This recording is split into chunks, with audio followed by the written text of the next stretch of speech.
Sometimes you need to make cuts and create irregular shapes. Let's look at how to create a nicely shaped L worktop, for example in a home office.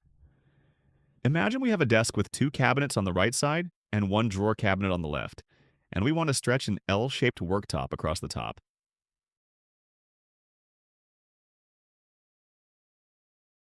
Start by selecting the top part, then create a new board, snap it to the edge, and extend it to the edge of the drawers. Now make the corner cut. Go into Edit mode to define the cut dimensions.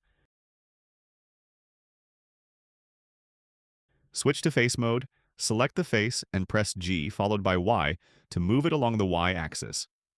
Snap it to the edge of the cabinet. With the face still selected, create an overflow of 1 centimeter by pressing G, then Y and typing 10.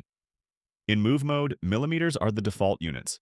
You can type -10 or 10 followed by minus. The effect is the same, only the direction changes.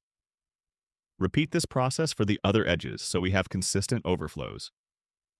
Next, clear the old measures and add new ones for CNC preparation. With measures added, you can now export the board for CNC cutting. We could stop here, but let's take it a step further to refine the design. Go back into Edit mode, switch to Edge Selection, select the edge, and use the Bevel tool to round it.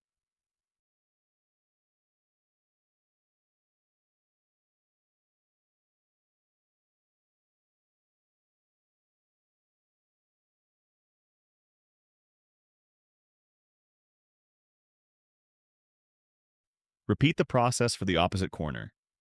Now we have an L-shaped worktop with smooth, rounded corners and a much more polished design.